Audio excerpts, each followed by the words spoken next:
Opo, sir.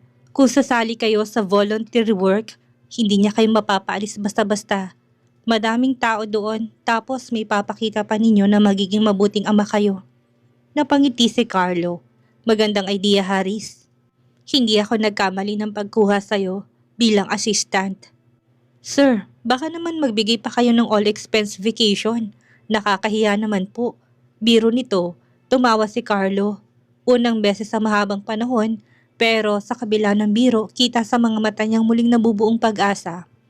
Nga po pala, heto po ang CCTV footage ng bahay na iniwan ng maginang Shirley at Neri.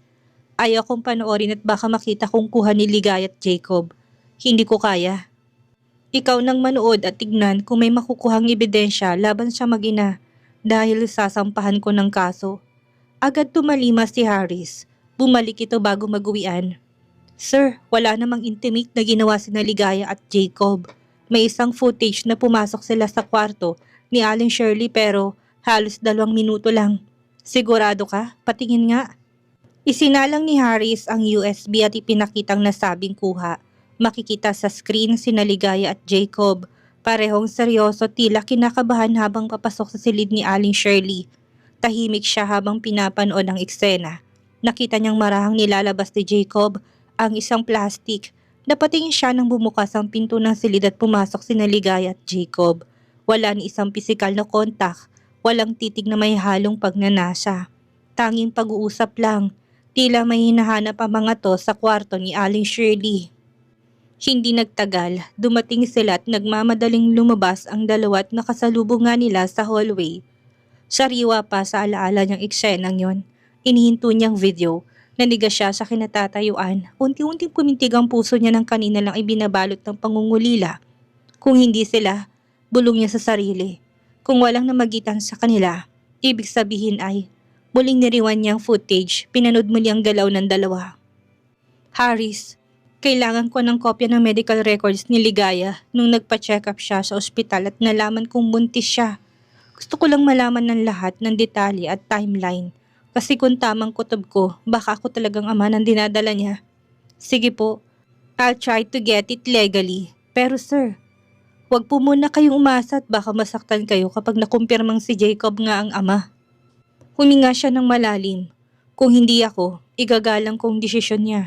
Pero kung ako nga, lalaban ako.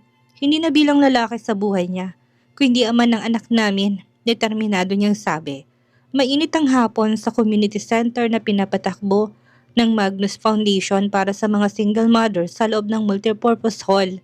Abal ang mga volunteers, may naghahanda ng pagkain, may nag-aalaga ng mga bata, at may mga nakikilahok sa parenting workshop.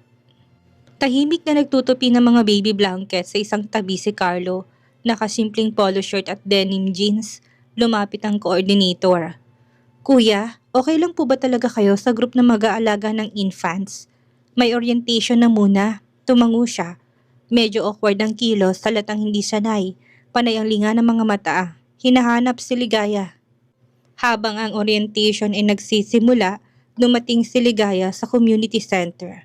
Bilang guest speaker sa workshop para sa mga kabataang ina, isang panukala mula sa foundation. Kilalang pamilyang Magnus sa charity works. Bitbit ni Ligaya ang folders at sample kits ng prenatal care products. Tahimik itong pumasok sa likod ng pinto ng hall.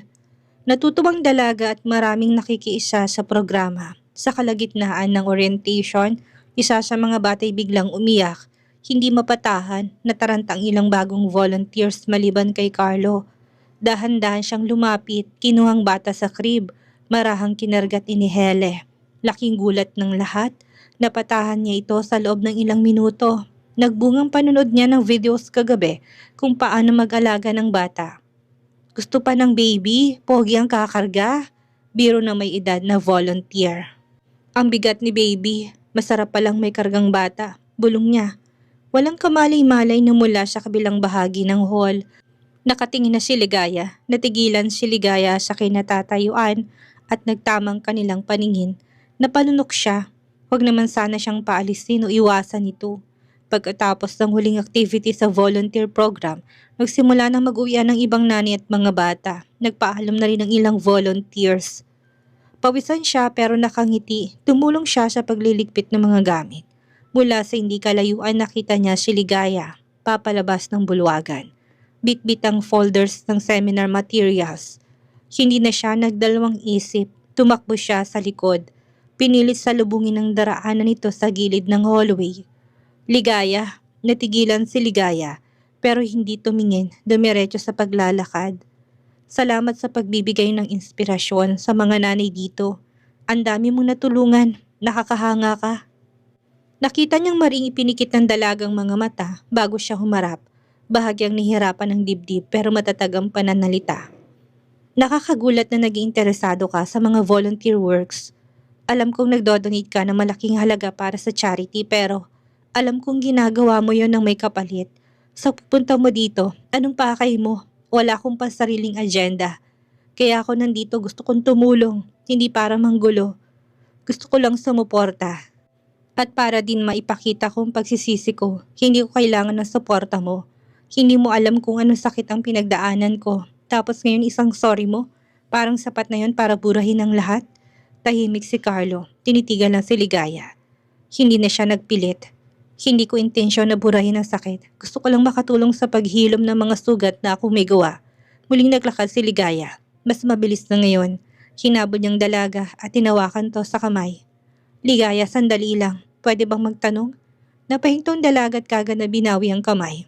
Hindi ito tumingin pero hindi rin nagpatuloy sa paglalakad. Ako bang ama ng dinadala mo? Maraming beses na may nangyari sa atin. Naisip ko lang na baka may pag-asang ako ang ama ng bata. Tahimik si Ligaya, humigpit ang hawak nito sa bag. Bahagyang nagangat ng ulo ngunit hindi pa rin humarap kay Carlo. Sinagot ko ng tanong na yan dati pa at alam mo ng sagot. Ligaya, kung akong ama, handa akong panagutan ng bata. Sa gilid ng parking lot, isang itim na kotse ang huminto. Bumaba ang driver. Si Jacob, seryosong mukha. Let's go, tapos ka na ba? Kailangan mo na magpahinga. Ani Jacob, masamang tingin sa kanya. Tahimik na tumango si Ligaya.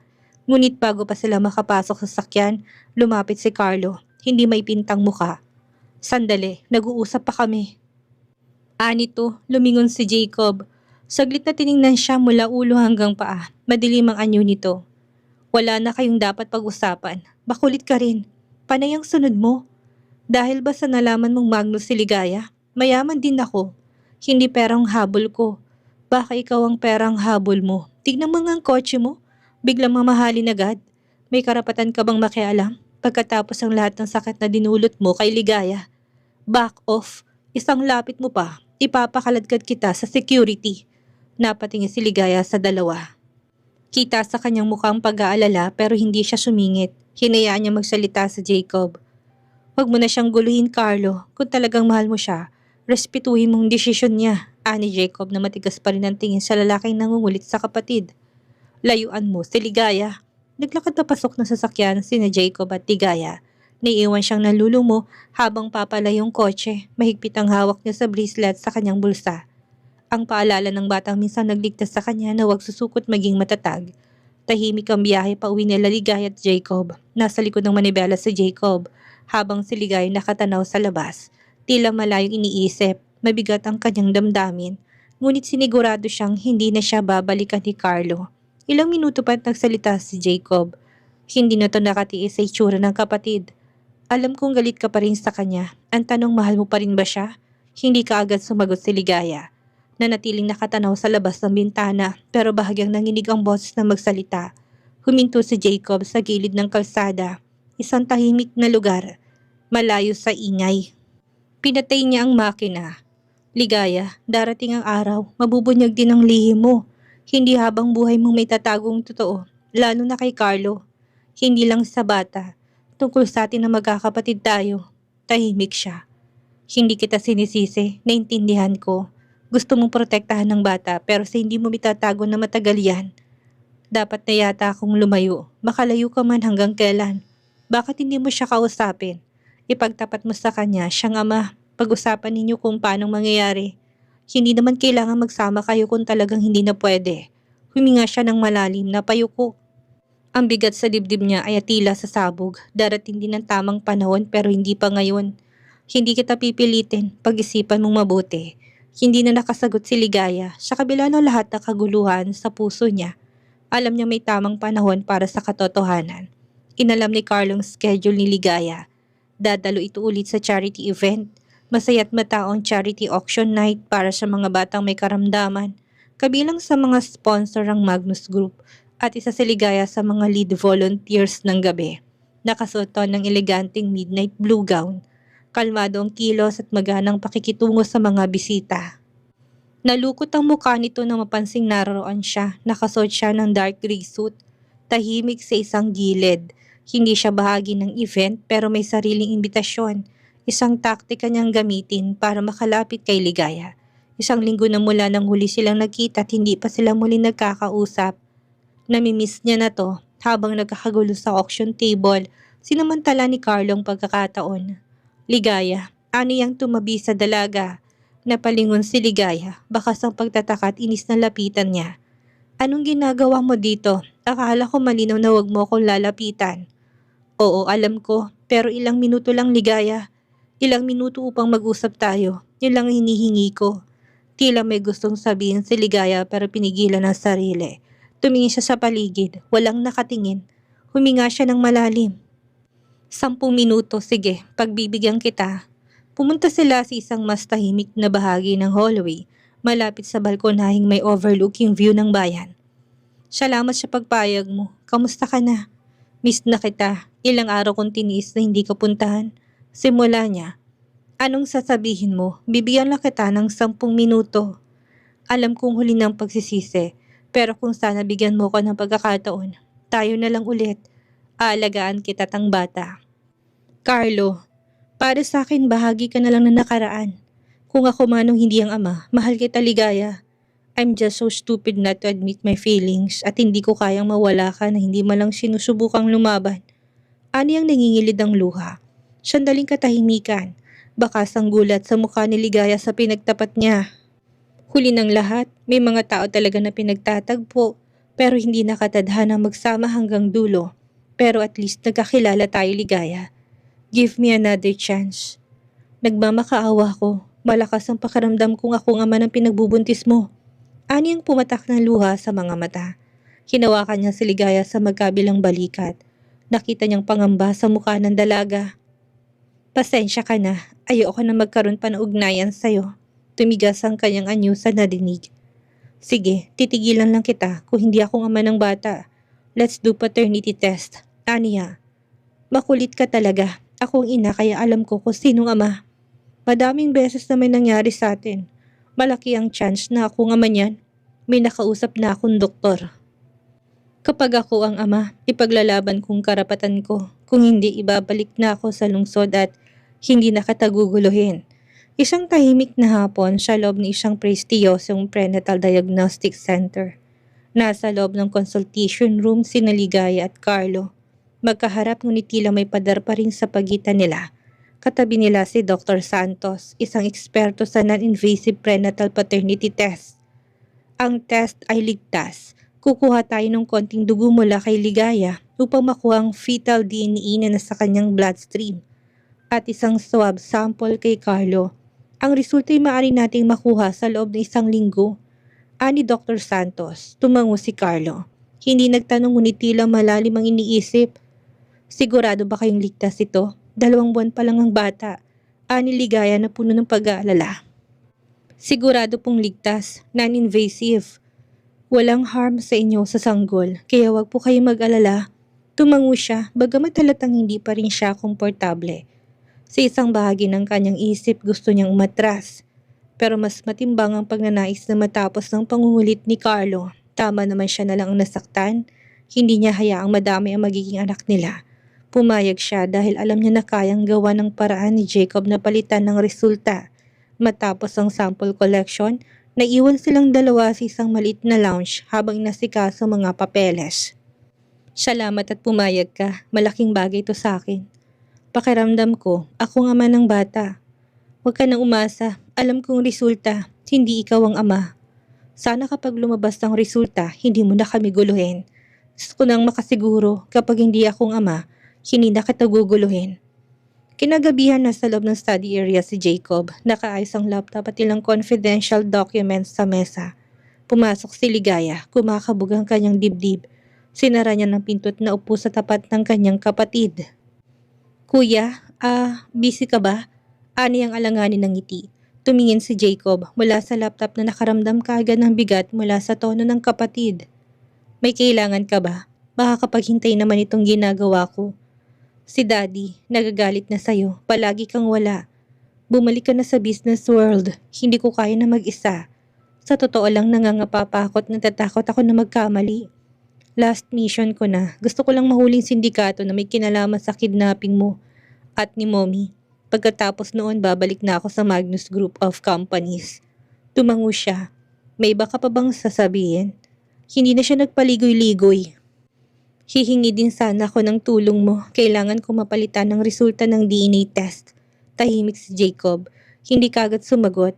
Sigurado ka ba sa sinasabi mo? Pumayag lang ako sa test para matahimik niya siya. Para tumigil si Carlo. Hindi niya dapat malaman ang totoo. Kinagat niyang labit ng hingilid ang luha. Pero ikaw, sigurado ka ba na wala kang balak ipaalam sa kanyang katotohanan? Mas mabuti para sa aming dalawang maghiwalay. Sa dami ng pangit na pinagdaanan namin, hanggang doon na lang ang dapat naming maging ugnayan. Napubuntong hininga si Jacob. Kayang-kaya ko, may access ako, at alam ko kung sinong pwedeng kausapin. Para hindi na umabot ang totoong resulta kay Carlo, tahimik siya. Sa loob-loob niya, nadudurog na siya. Pero naniniwala siyang yun ang tama sa kanila ng anak. Tumango si Jacob, bagamat ramdam ang bigat ng desisyon. Okay, gagawa ko ng paraan, pero Ligaya. Hindi mo mitatagong katotohanan ng habang buhay. Darating ang araw na haharapin mo rin ito. Basta ngayon gusto ko lang ng katahimikan. Ayoko madami ang anak ko sa gulo. Sa isang malapit at sikat na coffee shop, medyo madilim na, may meet up si Carlo. May dala siyang folder ng mga business documents. Bigla siyang napahinto. Sa gilid ng shop, sa isang table malapit sa bintana, nakita niya si Jacob na nakaupo sa tapat ng isang babaeng hindi niya kilala. Magkaharap at nagtatawanan, napansin niyang minsan hinawakan pa ni Jacob ang kamay ng babae sa ibabaw ng mesa. Sumiklab ang damdamin niya, mabilis siyang naglakad papasok. Hindi na siya nag-isip. Jacob! Nagulat si Jacob at napalingon, pati ang babae napatingin. Carlo, anong ginagawa mo dito? Ako dapat ang nagtatanong niya sa'yo. Anong ginagawa mo dito? Kasama yan. Alam ba ni Ligaya na may kasama ka ngayon? Nagkatinginan si Jacob at ang babae, halata na bigla. Nagkapilang kami, may pinag-uusapan kami importante. This is Mika. At bakit ba ako nagpapaliwanag sa'yo? Napapailing at nangingigil to. Niloloko mo ba si Ligaya?